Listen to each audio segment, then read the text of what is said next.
Listen, your boss was on the radio earlier at 8:15 this morning. He sounds pretty upset with the state regarding the enforcement efforts in the village of Green Valley. I know I agree with everything you pretty much said about the state, and that's what our experience has been. I've been fighting this for decades, and I'm actually glad to see Ed is sick. He's really angry. Yeah, so this obviously there was a need for this, and we have a call. We'll take 1 second. A need for this oversight, right? We pushed for it. The county got it, and rightfully so, and they're doing a great job with it. And then now we hit a bump in the road where the state says, "Hey, listen, we're authorizing you to take this oversight over," and then we look for them for some legal guidance.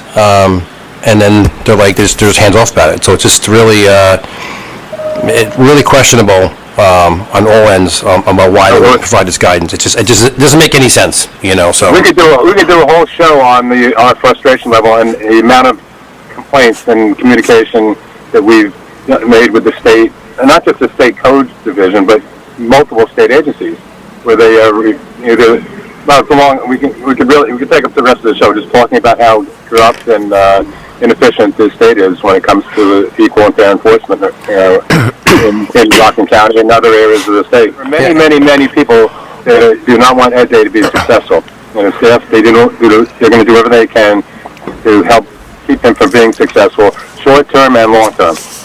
Yeah, and listen, you hope that's not the case with this, Gordon. I know you have that whole different perspective because you've been there and done that type of thing, but I will tell you that the county will fight. Ed will fight this one and push it to the brink. So I think them taking a hands-off approach is not the final answer, and it's going to go a lot farther than that. So, and then said again, the life safety issue of it all. The fact that they found all those violations that have existed for years, and now all of a sudden, there's a lawsuit, they want to stop it. I mean, really. I mean, come on. You have violations. Yeah, really. This is a life safety violation. Right. I couldn't agree more. And I see the mayor of New York City just is passing some legislation now, and after the 70 people died in the Bronx fire, in a very similar situation to what just took place on Kennedy Drive. Yep. And saying that for doors that aren't self-closing, they have to repair them within 20 days or something. It's ridiculous. Yep. They have enough laws in place right now, and some landlords, like the one in Spring Valley, who's also under legal proceedings in New York City, they need to be brought to task. Not the innocent people who make an innocent mistake or a minor. These are putting our firefighters and residents in extreme peril, and they need to be gone after. Could be, and they're the ones that don't want Ed Day to be successful, and there are people in the state government, as high up as the governor's office, that don't want Ed to be successful. The Codes Division is working with the one on Ridge Avenue. I mean, that's been up there, multiple code, and I don't, and forget about the history, whether they're there or not, or inspections or not, but the building owner is willing to work with the Codes Division, saying, listen, I know I got all this stuff I got to fix, And he's showing progress. He's fixing this, he's fixing that, and asking for a little more time. And sometimes you need time, you need to get an electrician or a contractor and get price. But he's showing progress. He's working with them. And, to me, listen, is it going to be fixed overnight? But no, but it's showing good faith and that he cares about his property and the people that are in it. So you know what? Sometimes you work with that. And and the only reason he's doing that is because he's afraid. He's afraid that he's going to get hit with a big fine. So they're not stupid people. They said, instead of getting hit with them tens of thousands of dollars in fines, I might as well spend that tens of thousands of dollars to fix the violation. We can always come back to this. I think we have a caller. Oh, yeah, I'm sorry. I forgot about the call. We've actually got two, okay. And I'm just going to tell you who it is because I don't know if you want to put them together or not. It's Micheal Miller from Cupon and Justin, Junior Commander. We'll take one. One at a time? Yeah, we'll take one at a time. Yeah, it'll be easier that way. So all right, Micheal called first, so Micheal, you're on. Hey, good morning. Good morning, Micheal. Good morning, Chris. Good morning, Gordon. Good morning. How are you? Good morning, Micheal. It's interesting that you guys are talking about the fire and it's Kennedy Drive and the problems of the developer, the owner, filing Article 78 to stop the county from being able to issue fines, to pay fines. If not, the county, if not someone that's going to manage these irresponsible owners from putting people's lives in danger, then who? Is the Department of State going to do it? But it's interesting, it's Dave's program this morning, and he's talking about how the Department of State is not backing his efforts to find these people. I find it very amusing, really. It's very concerning, but it's at the same time amusing, because Ed has done the same thing to us that the Department of State is doing to him. It's benign neglect. Listen to the problems, ask people to do things, but when it comes for them doing something, he does nothing. Ed is calling on everybody to contact the Department of State and let them know the urgency of what they're doing to try and solicit help from all of the residents and everybody else. Okay, all right. And that's exactly what we're talking about. Okay. I mean, I agree with him 100% is that there should be all hands on deck to pressure, the residents should pressure the Department of State to step up and do what they have allocated to the county of being the code enforcers in Spring Valley. But yet they won't do it. But behind this is the term that we've used and is controversial, the hidden persuaders. Yep. That's what's happening with the state now. We have a new governor, but still, we can't get any action from the state to do the things that all the citizens require. Now our government, our head government in Rockland County, is asking them to do things that is going to protect the citizens and the firefighters and first responders. And what are they doing? Sitting on their hands. Yeah. So, and you know what? Bad situation. Yeah. Michael, listening to you guys before, it is true that we have gone to Ed and asked that he help us go after the state in different issues. So maybe Ed is pissed now. He's got his fist up. Maybe it would make sense for us to, if Ed would reach out to us, we'll meet and work together, because we have some things we're working on too. And quite frankly, we've gone to our state representatives numerous times, and Ken 𝒂💏, someone 𝒂💏 has been extremely cooperative. He's tried really hard. Senator Skoufis had those state Senate hearings 3 years ago, last month, and produced a report that is really comprehensive. They spent a lot of time and money on it, but all for nothing. So they're stymied because the executive branch won't allow the legislators to put pressure on the commissioners. The separation between the two forms of government, and I think Ed has the attention of the state and the media, and he's got a bigger, certainly a bigger pulpit than we do. And Ed's frustration is real. It's valid, beyond valid. It's life-threatening, and ours is even worse because we've been fighting it longer and longer. It makes no sense whatsoever that state government would allow local governments to abuse the certain residents the way they do. Yeah. So, when have you ever heard of any other municipality where the residents is asking help to prevent the loss of lives and the health and safety of their residents when the state government is just ignored them? And you have a county executive who you have a county executive. Have you ever heard of anything like this before? No, of course not. Anywhere. Yeah, and here you have the county executive doing the right thing, following the state's. The state was kind of forced to do this because their monitoring system was bad. And I sort of said before that the monitor in Spring Valley for several years, named Gary Travers, he saw this stuff firsthand. He saw it. He reported back to his superiors. This is bad stuff. Nothing happened. Now, when we file formal complaints that go unanswered with the state, Gary is the person in charge of the oversight. So he knows exactly what's going on here. I can only assume he seems like I don't know him, but from what I'm told, he seemed to be a good guy. He agreed. He was effective. He gave the advice, the right, proper advice. But his bosses and their bosses won't allow them to take firm action here. Why? Why? Yeah, that's the big question, the $1 million question, Gordon.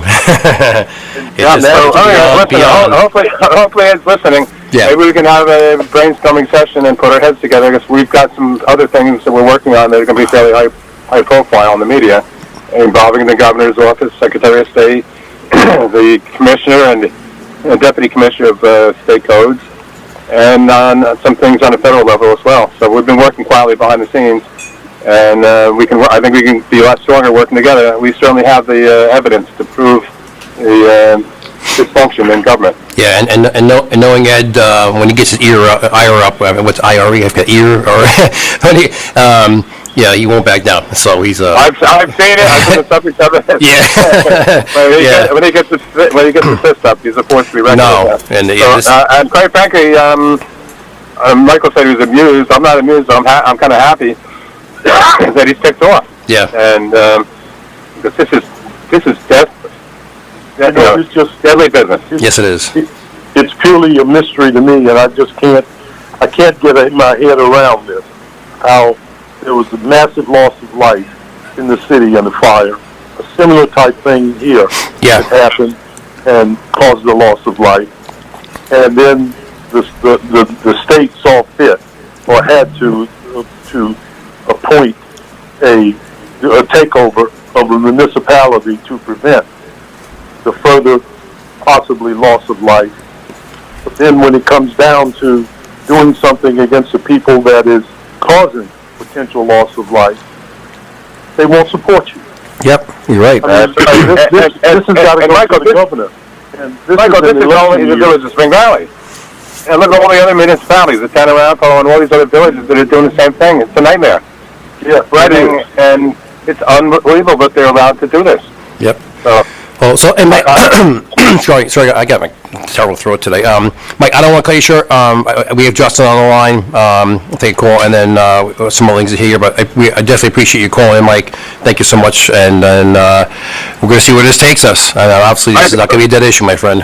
Michael, let's see if a day we'll sit down. We can have a little summit or a good meeting, clear the air on some of the things. And listen, Chris Kear probably saved, with the Muncie Fire Chiefs, a bunch of firefighters' lives, or at least prevented them from getting seriously injured at a February 21 fire.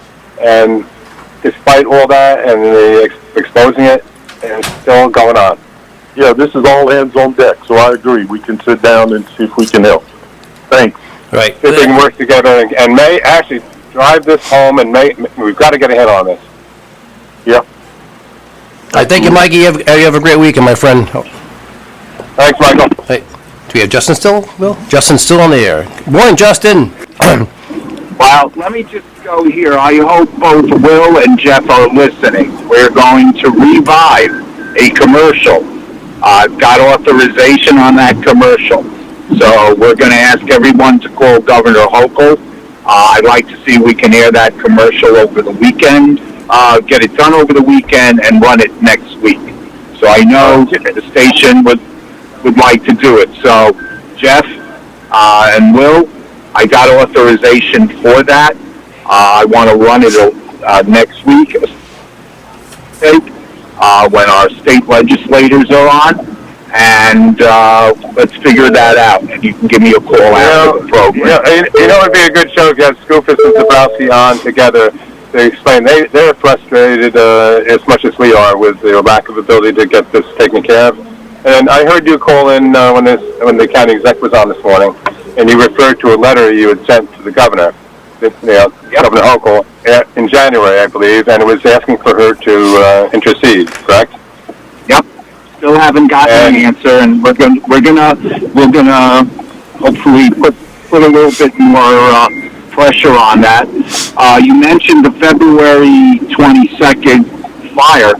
I wrote a scathing report for the oversight, and it's over a year. I haven't gotten a response. We talk about our state legislators. Nothing boggles the mind more. At least Ed Day gets a response. We don't like it, but he got a response. Zabrowski, Lawler. Yeah, where's Lawler been on this? He was on last week as a guest. We missed an opportunity to question him on that, on these issues. No. I'm going to tell you. You want to know what they're working on it. They don't answer them back. So now we're going to put the pressure on. Mike Lawler has done great stuff. I'm going to use the other sensitive word. And the problem is, and I don't care, it is whatever you want to call it, somebody got to somebody to tell him, no, You cannot do this. And it's the hidden persuaders, the lobbyists, whatever term it is, because who's benefiting from this? How dare? And Chris, you said it. We haven't done this rant in a long, long time. People and our firefighters are going into Spring Valley, and look at those buildings. The one on 17 Ridge, yeah, he's doing it. So yes, give him extra time. Work with it. But he's afraid of what? He's afraid of the deterrent. He's afraid because he's afraid of Ed Day and his team right now. That's the only reason he's doing it. Right. They doing it in the town of Rampo. They don't not only do they right now correct the violations, they expand and make it worse. The Ramapo machine is the one that's causing this cancer. That cancer is coming out of the supervisor's office. Michael Speck, Erica Krieger, they are all in this. And they have blood on their hands with Jared Lloyd. And the problem is, and people are being warned. What is it going to take? In mass shootings in Buffalo, that changed our gun laws. Do we need a mass casualty effort here? Everybody was yelling. They just had 17 people die in the Bronx this year. Yeah, and these are in fires. Yeah, we talk about gun violence, but these are fires, and these are buildings with violations and severe issues where life safety, not only for the, like I said, the residents, but the first responders are in jeopardy. So, but when you get people who run for political office and they depend on the votes to keep their career going and donations, and it's a natural setup where these people, they put in people that will further their political agendas, and the same thing's happening here in the town and the villages. They hire inspectors, and in the case of the state codes people, I can only assume they would like to do their jobs, but they're being told you can't do your job fairly and equally, whether you use that term that you use, Justin, or lobbyists, or it's political clout, donations, whatever it is. So our democracy is in jeopardy. It's not just building and fire codes, it's other things too. I'm just here. I just want to close what we're doing today, and the fact that Ed Day is got his fisticuffs ready to go. Watch out, because we're going to put you on notice. There are things that are going to be coming out in the next couple of weeks that are going to knock your socks off. And what it's going to be is we're going to start with that heavy commercial that I got authorization, and then I have revived I got a text, I should say. We're going to be putting up a billboard right up the Capitol and calling them all out. We're naming the Kriegers. We're naming all the building code people that have done, and we're calling out Governor Hochul now, because this is it. This is live. And the fact that the Secretary of State is not backing up their order to Ed Day's crew, you can bring out the bat, but just remember, Chris, we have fire axes. Have a great weekend, guys. Thank you, Justin.